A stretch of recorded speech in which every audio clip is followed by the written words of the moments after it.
Hello everyone, welcome back. आज हम start करेंगे cost accounting and I try कि जितना भी सिलेबस है कॉस्ट अकाउंटिंग का वो मैं अपकमिंग वीडियोस में आपके साथ सारा डिस्कस करूं, theory portion plus practical questions. So without wasting any time let's start the video. First of all हम कॉस्ट अकाउंटिंग वर्ड का मीनिंग समझते हैं कि इसका मतलब आखिर होता क्या है। तो देखिए, कॉस्ट अकाउंटिंग टू वर्ड से मिलकर बना है। First one is cost and second one is accounting. तो पहले अकाउंटिंग वर्ड को समझते हैं क्योंकि हम ऑलरेडी इस वर्ड से फैमिलियर है। तो अकाउंटिंग का मतलब होता है कि जब भी कोई बिजनेस एंटिटी में कोई भी इवेंट्स या कोई भी ट्रांजैक्शंस होती हैं जो कि फाइनेंशियल नेचर की होती हैं और जब हम उन्हें अपनी बुक्स ऑफ अकाउंट्स में रिकॉर्ड करते हैं और उनके रिजल्ट को समराइज करते हैं और उसको यूजर्स को प्रेजेंट करते हैं इन दी फॉर्म ऑफ रिपोर्ट्स या फिर स्टेटमेंट, तो उसे हम अकाउंटिंग बोलते हैं। यानी कि जो भी ट्रांजैक्शंस इवेंट्स हो रहे हैं फाइनेंशियल कैरेक्टर के, उनको रिकॉर्ड करना, यूजर्स को रिपोर्ट्स एंड स्टेटमेंट्स की फॉर्म में प्रेजेंट करना ताकि यूजर्स एक डिसीजन ले सके, उसी को हम अकाउंटिंग बोलते हैं। अब अगर हम बात करें कि टाइप्स ऑफ अकाउंटिंग कितना है या फिर ब्रांचेस ऑफ अकाउंटिंग कौन कौन सी है, तो हमारे पास होती है financial accounting, cost accounting, management accounting, tax accounting. इसके अलावा we are having human resource accounting, social accounting, green accounting, national income accounting and many more. तो आज इस वीडियो में हम सिर्फ ये 4 टाइप्स की अकाउंटिंग डिस्कस करेंगे। तो सबसे पहले स्टार्ट करते हैं फाइनेंशियल अकाउंटिंग से, यानी कि ऐसी अकाउंटिंग, ऐसी रिकॉर्ड कीपिंग जो कि फाइनेंशियल स्टेटमेंट्स को प्रिपेयर करने में हेल्प करता है। यानी कि जितना भी हमने अभी तक फाइनेंशियल अकाउंट्स पढ़ा है, हमने उसमें क्या देखा कि एक सोल प्रोप्राइटर अपने अकाउंट्स कैसे प्रिपेयर करता है, एक एनजीओ जो है वो कैसे प्रिपेयर करती है, एक पार्टनरशिप फर्म कैसे अकाउंट्स प्रिपेयर करती है, एक कॉर्पोरेट या कंपनी कैसे प्रिपेयर करती है, ब्रांच किस तरीके से प्रिपेयर करती है, हायर परचेज होता है तो हम किस तरीके से अकाउंट्स को प्रिपेयर करते हैं। तो अभी तक हमने देखा फाइनेंशियल अकाउंट्स में कि किस तरीके से डिफरेंट टाइप्स के जो बिजनेस एंटिटी है वो अपनी स्टेटमेंट्स को कैसे, अपनी ट्रांजैक्शंस को रिकॉर्ड करते हैं और फाइनेंशियल स्टेटमेंट्स प्रिपेयर करते हैं। सेकेंड होती है कॉस्ट अकाउंटिंग, यानी कि बुक्स को मेंटेन करना, रिकॉर्डिंग करना इवेंट्स एंड ट्रांजैक्शंस की, जिसमें कि कॉस्ट इन्वॉल्व होती है। कॉस्ट मतलब कि जब हम किसी प्रोडक्ट को मैन्युफैक्चर करते हैं या हम किसी प्रोडक्ट में डील करते हैं या फिर अपने क्लाइंट्स को, कस्टमर्स को सर्विस प्रोवाइड करते हैं, तो उन प्रोडक्ट मैन्युफैक्चरिंग में या फिर सर्विस प्रोवाइड करने में हमें कितनी कॉस्ट लगती है, उस कॉस्ट को डिटरमिन करने के लिए जो हम अकाउंटिंग करते हैं उसे हम बोलते हैं कॉस्ट अकाउंटिंग। तो कॉस्ट अकाउंटिंग करने के लिए हमें जो भी इंफॉर्मेशन चाहिए होती है वो हमें कॉस्ट अकाउंटिंग प्रोवाइड करती है ताकि मैनेजमेंट डिसीजन ले सके, प्लानिंग कर सके, कंट्रोल कर सके। तो whatever the information is provided to ascertain the cost, उसे हम बोलते हैं कॉस्ट अकाउंटिंग। नेक्स्ट होती है मैनेजमेंट अकाउंटिंग, यानी कि ऐसी रिकॉर्ड कीपिंग, ऐसी ट्रांजैक्शंस को रिकॉर्ड करना जो कि मैनेजमेंट को डिसीजन लेने में हेल्प करता है। देखिए, यहाँ पे हमने सिर्फ स्टेटमेंट्स को प्रिपेयर किया, यहाँ पे हमने कॉस्ट को एसरटेन किया ताकि हम कॉस्ट को रिड्यूस कर सके, कॉस्ट को कंट्रोल कर सके और मैनेज कर सके। यहाँ पे मैनेजमेंट क्या करती है, इन दोनों से डेटा को लेकर मैनेजमेंट अकाउंटिंग करती है ताकि मैनेजमेंट डिसीजन ले सके, प्लानिंग कर सके, कंट्रोल कर सके। तो management accounting takes the information from the financial accounting as well as cost accounting so that it can take various decisions regarding controlling and the planning। तो जो भी अकाउंटिंग की इंफॉर्मेशन इसको चाहिए होती है मैनेजमेंट को, वो इन दोनों से लेती है और जो भी डिसीजंस इनको लेते हैं कि अगर अभी लॉकडाउन लग जाता है तो हमें कितना, कि हमें अपने बिजनेस को कंटिन्यू करना चाहिए या फिर हमें शट डाउन कर देना चाहिए, क्या हमें इस प्लांट में इन्वेस्ट करना चाहिए या फिर हमें लीज पे लेना चाहिए। तो काफी सारे टाइप के डिसीजन मैनेजमेंट को लेने पड़ते हैं। तो जो भी डिसीजन लेना है उसके लिए जो भी अकाउंटिंग की जाती है उसे मैनेजमेंट अकाउंटिंग बोलते हैं। नेक्स्ट है टैक्स अकाउंटिंग, यानी कि ऐसी अकाउंटिंग जिससे कि टैक्स को एसरटेन किया जाता है। देखिए, जब हम अपनी बुक्स ऑफ अकाउंट्स प्रिपेयर करते हैं और हम इन्वेस्टर्स वगैरह को प्रेजेंट करते हैं तो वो अकाउंट्स डिफरेंट होता है जो कि हम टैक्स के लिए प्रिपेयर करते हैं। क्योंकि जब हम इनकम टैक्स की कैलकुलेशन करते हैं तो गवर्नमेंट के जो इनकम टैक्स डिपार्टमेंट के जो रूल्स है, रेगुलेशंस है, उनके प्रोविजंस है, वो काफी डिफरेंट होते हैं हमारे कंपनीज एक्ट के प्रोविजन से। तो जहाँ पे हम जो नॉर्मल अकाउंटिंग करते हैं, फाइनेंशियल अकाउंटिंग से जो हमारी स्टेटमेंट्स प्रिपेयर होती हैं वो डिफरेंट होती हैं फ्रॉम दी स्टेटमेंट जो कि हमारे टैक्स अकाउंटिंग में प्रिपेयर होती है ताकि हम टैक्स को कैलकुलेट कर सकें। तो यहाँ पे जो हम बुक्स ऑफ अकाउंट्स प्रिपेयर करते हैं उसे हम बोलते हैं टैक्स अकाउंटिंग, ताकि हम अपनी टैक्स की कैलकुलेशन कर सके कि हमें गवर्नमेंट को कितना टैक्स पे करना है और कितना नहीं करना। तो यहाँ पे डिफरेंस क्यों आता है, क्योंकि गवर्नमेंट के डिफरेंट प्रोविजंस होते हैं। फॉर एग्जांपल डेप्रिसिएशन, अगर हम डेप्रिसिएशन की बात करें तो यहाँ पे जो बिजनेस है वो फ्री होता है कि चाहे वो WDV से आप कैलकुलेट कर सकता है डेप्रिसिएशन, चाहे वो स्ट्रेट लाइन मेथड, चाहे वो मशीन आर रेट, कुछ भी यूज कर सकते हैं। लेकिन इनकम टैक्स ने ऑलरेडी स्पेसिफाई कर दिया कि अगर आप कोई भी बिजनेस है अदर देन पावर जनरेशन, तो फिर आपको WDV ही यूज करना पड़ेगा, और वो भी स्पेसिफाइड रेट से जो हमने बताए हैं। तो वहां पे जो डेप्रिसिएशन का अमाउंट है वो डिफर हो जाएगा, जिसकी वजह से हमारा नेट प्रॉफिट डिफर करेगा, और काफी सारे कुछ हमें एग्जेम्पशंस मिल जाती हैं, सब्सिडीज मिल जाती हैं, जिसकी वजह से हमारा टैक्स कैलकुलेशन डिफरेंट होता है। अब बात करते हैं costing, cost accounting and cost accountancy में तीनों में डिफरेंस क्या होता है। तो देखिए, वैसे जब हम नॉर्मली लेमन लैंग्वेज में बात करते हैं तो हम कहते हैं हमें कॉस्टिंग पढ़ना है, या फिर कॉस्ट अकाउंटिंग पढ़ रहे हैं, या फिर हम कॉस्ट अकाउंटेंसी पढ़ रहे हैं, तो हम तीनों वर्ड्स को जो है वो एक साथ ही यूज कर लेते हैं, कुछ भी यूज कर लेते हैं। बट ऐसा नहीं है कि ये तीनों वर्ड सेम है, इन तीनों वर्ड्स के अलग अलग मीनिंग होते हैं। तो कॉस्टिंग को डिफाइन करने से पहले मैं आपके साथ कॉस्ट अकाउंटिंग वर्ड को डिफाइन करती हूँ कि कॉस्ट अकाउंटिंग का मतलब क्या होता है। जैसे कि मैंने आपको बोला कि अकाउंटिंग का मतलब होता है रिकॉर्ड कीपिंग, किसी स्पेशल पर्पस के लिए। जब अकाउंटिंग के साथ फाइनेंशियल जुड़ जाता है तो मतलब हम फाइनेंशियल स्टेटमेंट्स को प्रिपेयर करने के लिए अकाउंटिंग कर रहे हैं। जब अकाउंटिंग के साथ कॉस्ट जुड़ जाता है तो इसका मतलब हम कॉस्ट को एसरटेन करने के लिए अकाउंटिंग कर रहे हैं। तो इसका मतलब यही है कि कॉस्ट अकाउंटिंग ऐसा प्रोसेस है जिसमें हम कॉस्ट की अकाउंटिंग करते हैं, यानी कि कॉस्ट को कैलकुलेट करने के लिए रिकॉर्ड कीपिंग करते हैं। It embraces the accounting procedure, जिससे कि हम रिलेट करते हैं किससे, रिकॉर्डिंग ऑफ ऑल इनकम, यानी कि जितनी भी इनकम है, जितने भी एक्सपेंडिचर हमने किए हैं, उन सबकी रिकॉर्डिंग करना। कहाँ पे रिकॉर्ड करेंगे, बुक्स ऑफ अकाउंट्स में। तो यहाँ पे जो बुक्स ऑफ अकाउंट्स होते हैं वो डिफरेंट होते हैं, जो कि यहाँ पे अकाउंट्स प्रिपेयर किए जाते हैं, यहाँ पे स्टेटमेंट्स प्रिपेयर की जाती हैं, ताकि हम लोगों को पता चले कि हमारा एक्चुअल में कितना इनकम और कितना एक्सपेंडिचर हो रहा है, ताकि हम लोग कॉस्ट को कैलकुलेट कर सके कि हमारे किसी भी प्रोडक्ट की या किसी भी सर्विस की, किसी भी कॉस्ट सेंटर की जो कॉस्ट है वो कितनी आ रही है। तो जो भी हम इनकम या एक्सपेंडिचर को रिकॉर्ड करते हैं उसे हम बोलते हैं कॉस्ट अकाउंटिंग। और यहाँ पे हम काफी सारे पीरियोडिकल स्टेटमेंट्स या फिर रिपोर्ट्स को प्रिपेयर करते हैं ताकि हम कॉस्ट को एसरटेन कर सके। और कॉस्ट अकाउंटिंग का बेसिक पर्पस सिर्फ कॉस्ट को एसरटेन करना नहीं होता, बल्कि उसको कंट्रोल करना भी होता है। अगर आपने बोला कि जो मेरी कॉस्ट आ रही है वो 10 रुपीज आ रही है, तो आपने 10 रुपीज सिर्फ कॉस्ट को कैलकुलेट किया है, लेकिन अगर वो लिमिट से ज्यादा आ रही है तो हमें उसको कॉस्ट को कंट्रोल भी करना पड़ेगा। तो कॉस्ट अकाउंटिंग नेसेसरी इन्फॉर्मेशन को रिकॉर्ड करती है ताकि हम कॉस्ट को एसरटेन कर सके, प्लस अपनी कॉस्ट को कंट्रोल भी कर सके। अब बात करते हैं कि कॉस्टिंग का मतलब क्या होता है। तो देखिए, कॉस्टिंग ऐसी टेक्निक है या फिर एक ऐसा प्रोसेस है जिससे हम की कॉस्ट को एसरटेन करते हैं। देखिए, कॉस्ट अकाउंटिंग ने सिर्फ हमें रेलेवेंट डेटा प्रोवाइड किया कि मेरा अगर मटेरियल आ रहा है तो कितना मटेरियल आ रहा है, कितनी कॉस्ट पे मटेरियल आ रहा है, कितनी कॉस्ट पे हमने उसको प्रोडक्शन डिपार्टमेंट को इशू किया है, लेबर कितने की आ रही है, लेबर को कितने रेट से हम लोग वेजेस दे रहे हैं, लेबर को ओवर टाइम कितना दे रहा है, लेबर कितने टाइम खाली बैठी रही, लेबर अगर स्ट्राइक पे चली गई तो हमें कितनी कॉस्ट इनकर करनी पड़ी, हमारा रेंट कितना जा रहा है, हमने डेप्रिसिएशन कितना चार्ज किया, इंश्योरेंस कितना लग रहा है। तो जब हम सारी रिकॉर्ड रखते हैं इनकम का एंड एक्सपेंडिचर का, उसे हम कॉस्ट अकाउंटिंग बोलते हैं। लेकिन उस रिकॉर्ड को रखने के बाद आपको कॉस्ट भी तो निकालना है ना, कि अगर मैं ये प्रोडक्ट मैन्युफैक्चर कर रही हूँ, फॉर एग्जांपल ये पेन मैन्युफैक्चर कर रही हूँ, तो इसको मैन्युफैक्चर करने के लिए मुझे कॉस्ट कितनी लगी। तो जो रेलेवेंट डेटा है वो कॉस्ट अकाउंटिंग प्रोवाइड करेगा, और जिस टेक्निक या जिस प्रोसेस से मैं कॉस्ट को एसरटेन करूंगी वो हम उसे बोल देंगे कॉस्टिंग। तो ये provides only the necessary information and it is the actual technique जिससे आप कॉस्ट को एसरटेन करते हो। बात करते हैं कि कॉस्ट अकाउंटेंसी का मतलब क्या होता है। कॉस्ट अकाउंटेंसी का मतलब होता है कि जब हम कॉस्टिंग और कॉस्ट अकाउंटिंग के प्रिंसिपल, उनके मेथड्स और उनकी टेक्निक्स को अप्लाई करते हैं कॉस्ट को कैलकुलेट करने के लिए, उसे हम बोलते हैं कॉस्ट अकाउंटेंसी।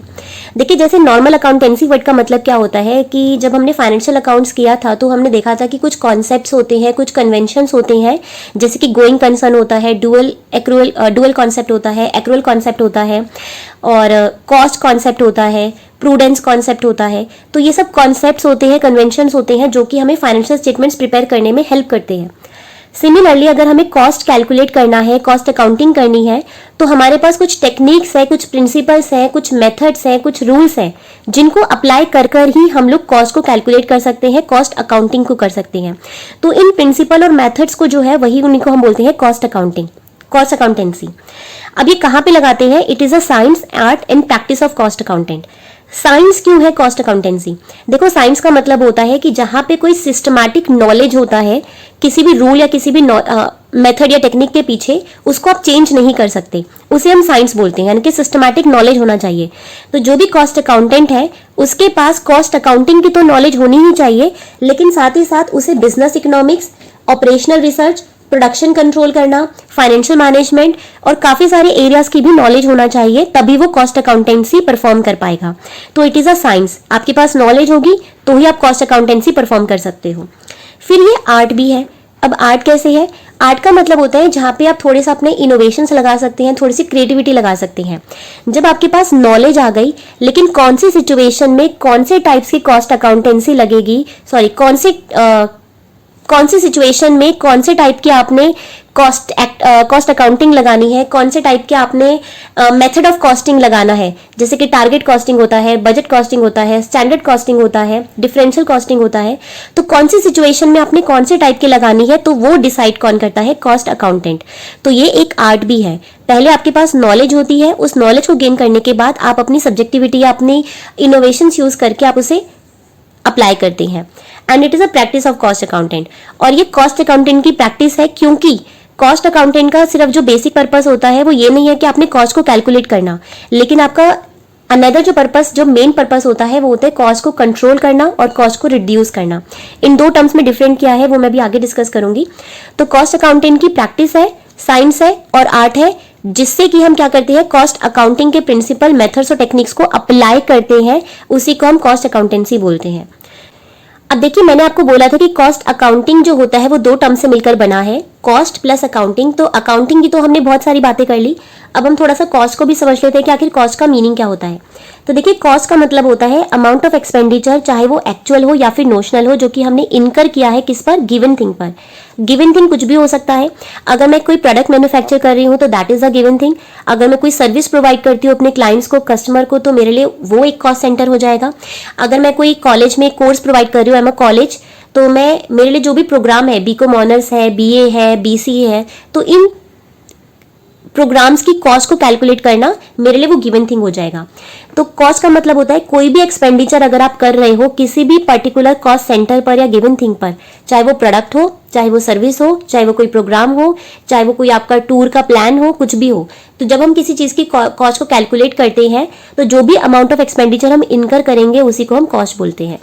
अब ये जो कॉस्ट होती है वो एक्चुअल भी हो सकती है। एक्चुअल मतलब जब वो आपकी पॉकेट से जाती है, और नोशनल का मतलब होता है कि जब वो आपकी पॉकेट से नहीं जाती लेकिन फिर भी वो आपके लिए कॉस्ट है। फॉर एग्जाम्पल, मैंने अपनी ही शॉप है, मेरी खुद की ओन शॉप है, मैं उसी के ऊपर अपना बिजनेस करती हूँ, उसी शॉप के अंदर मैं अपना बिजनेस कर रही हूँ। तो मुझे किसी को ऐसा रेंट नहीं देना। तो मेरे पास एक बिजनेस है, मेरे पास एक शॉप है जिसका मुझे रेंट जो है वो किसी को नहीं देना, और रेंट में अज्यूम कर लेती हूँ 10,000 रुपये है। और वही जो मेरा कॉम्पिटिटर है वो सेम बिल्डिंग के लिए रेंट देता है 10,000 रुपीज़। तो यानी कि मेरी पॉकेट से तो रेंट नहीं गया, लेकिन सामने वाले की पॉकेट से तो रेंट जा रहा है ना। तो मेरी पॉकेट से रेंट नहीं गया, this is a notional cost. मेरी पॉकेट से जा नहीं रहा, लेकिन फिर भी जब मैं प्रॉफिट कैलकुलेट करूंगी तो मैं कहूंगी कि 10,000 का रेंट जा सकता था लेकिन गया नहीं। This is a notional cost, क्योंकि मेरी पॉकेट से नहीं जा रहा। लेकिन जो कॉम्पिटिटर की पॉकेट से एक्चुअल में जा रहा है क्योंकि उसे रेंट पे करना पड़ रहा है, this is an actual cost. तो जब हमारे पास खुद के रिसोर्सेज होते हैं तो उन रिसोर्सेज को यूज करने के लिए एज सच हमें किसी को कोई भी पैसा नहीं देना। लेकिन वहीं अगर हमारे पास रिसोर्सेज खुद के नहीं होते, हमारे खुद के ओन रिसोर्सेज नहीं है, हमें सामने वाले पर्सन को उन रिसोर्सेज को यूज करने के लिए पैसा देना है, तो उसे हम बोलते हैं एक्चुअल एक्सपेंडिचर, क्योंकि हम बाहर से पैसा दे रहे हैं। और यहाँ पे मैं किसी को नहीं दे रही, लेकिन फिर भी एक तरीके की कॉस्ट तो है ना। अगर मैं इस शॉप को रेंट पे चढ़ा देती तो मुझे 10,000 मिल सकते थे, लेकिन फिलहाल ये मेरे 10,000 रुपये मुझे नहीं मिल रहे क्योंकि मैंने खुद ही इसमें बिजनेस खोल लिया। तो 10,000 इज। नेक्स्ट टर्म है कॉस्ट कंट्रोल। का मतलब क्या होता है? तो पहले मैं आपको लेमन लैंग्वेज में बताती हूँ what is cost control. Cost को कंट्रोल करना यानी कि जब हमारी कॉस्ट का हम एक स्टैंडर्ड फिक्स कर देते हैं। फॉर एग्जांपल, हमने बोला कि हम एक प्रोडक्ट बनाते हैं जिसकी कॉस्ट 8 से 10 रुपीज़ के बीच में आनी चाहिए। सो दैट इज कि लिमिट्स हमने स्पेसिफाई कर दिया कि हमारी मैन्युफैक्चरिंग कॉस्ट कितनी होनी चाहिए। अगर ये हमारी cost with in this limit है तो हम कहेंगे कि हमारी कॉस्ट जो है वो कंट्रोल्ड है। लेकिन अगर हमारी कॉस्ट फॉर एग्जाम्पल 12 रुपीज़ हो जाती है तो क्या हमारी कॉस्ट कंट्रोल है? नहीं, कॉस्ट को हम कंट्रोल नहीं कर पा रहे। It is going out of the range, हमारी रेंज से बाहर जा रही है, तो it is not cost control. अब इसको डेफिनेशन से समझते हैं। तो ये एक ऐसा एक्ट ऑफ पावर है जिससे कि हम अपनी कॉस्ट को कंट्रोल करते हैं, कॉस्ट को रेगुलेट करते हैं, उसको डोमिनेट करते हैं और कमांड करते हैं अपनी कॉस्ट को। अब किस तरीके से अपनी कॉस्ट को कंट्रोल करोगे? तो देखिए, हमारे पास काफ़ी सारे मैनेजमेंट के टूल्स एंड टेक्निक्स हैं, उनको अप्लाई करते हैं। अब मैनेजमेंट की टूल्स एंड टेक्निक्स अप्लाई करोगे, यानी कि कौन से टूल्स एंड टेक्निक? जैसे कि मैंने बोला स्टैंडर्ड कॉस्टिंग। तो आपने स्टैंडर्ड कॉस्टिंग से पता लगाया कि जो मेरी कॉस्ट आनी चाहिए वो 8 रुपीज़ से 10 के बीच में आनी चाहिए। This is the management tool या फिर टेक्निक है जिसको हम अप्लाई करेंगे। किस पे अप्लाई करेंगे? To the performance of any operation. Operation का मतलब है जो भी आप एक्टिविटी कर रहे हैं। अगर मैं प्रोडक्ट को मैन्युफैक्चर कर रही हूँ तो दैट इज माय ऑपरेशन। अगर मैं कोई सर्विस प्रोवाइड करती हूँ so that is the operation. अगर मैं कोई कॉलेज हूँ और मैं कोई कोर्स प्रोवाइड करती हूँ तो दैट इज एन ऑपरेशन।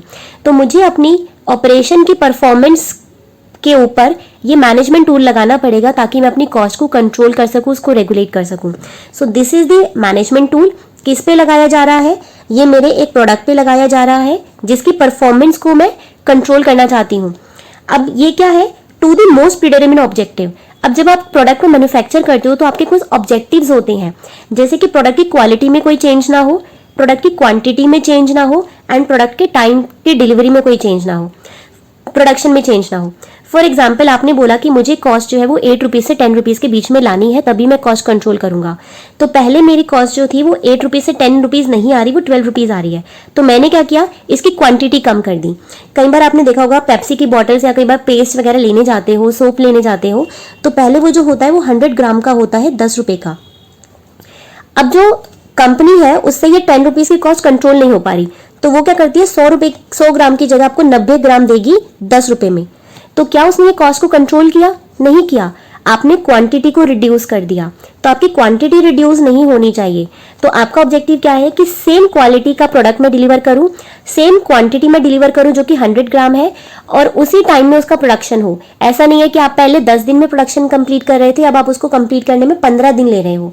तो आपकी जो ऑब्जेक्टिव्स है उनको अचीव करना है। उनको अचीव करने के लिए आप जो भी अपनी ऑपरेशंस की परफॉर्मेंस को मेजर करने के लिए मैनेजमेंट की टूल्स एंड टेक्निक्स लगाओगे, ताकि आपकी कॉस्ट जो है वो आपको कंट्रोल कर सको या फिर आप उसे रेगुलेट कर सको। उसी को हम बोलते हैं कॉस्ट कंट्रोल। अब बात करते हैं कॉस्ट रिडक्शन की, यानी कि कॉस्ट को रिड्यूस करना।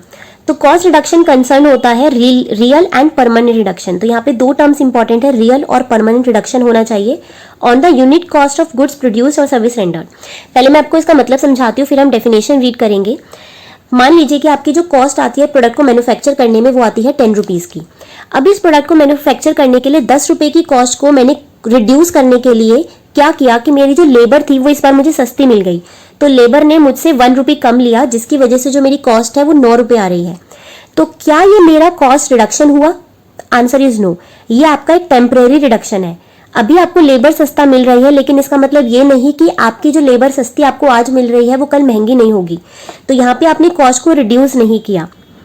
कॉस्ट रिड्यूस कब होगा? जब आप बेटर मेथड ऑफ प्रोडक्शन लगाओगे, आप अच्छी टेक्नोलॉजी लगाओगे, आपकी एम्प्लॉयज ज़्यादा एफिशिएंट होंगे, आप जो है अच्छी मशीन्स यूज़ करोगे, आप ऑटोमेशन पे जाओगे। तो जब हम ऐसी चीज़ें करते हैं जिससे हमारी कॉस्ट रिड्यूस होती है तो उसे हम बोलते हैं कॉस्ट रिडक्शन। और कॉस्ट कंट्रोल का मतलब क्या होता है कि अगर हमने 8 रुपीज़ से 10 रुपीज़ के बीच में कॉस्ट को डिसाइड किया है कि इस रेंज में होगी, और जब हमारी कॉस्ट इस रेंज में होती है तो हम उसे कहते हैं कि कॉस्ट को हमने कंट्रोल किया। लेकिन कॉस्ट रिडक्शन का मतलब क्या है कि आपने अपने स्टैंडर्ड को ही रिड्यूस किया। आपने 8 से 10 रुपये तो सोचा, लेकिन क्यों ना मैं इस 8 to 10 रुपीज़ की रेंज को भी कम करूं। तो अगर हमने सोचा कि हमारी जो कॉस्ट है वो 7 to 9 रुपीज़ के बीच में आनी चाहिए, तो उसे हम बोलते हैं कॉस्ट रिडक्शन।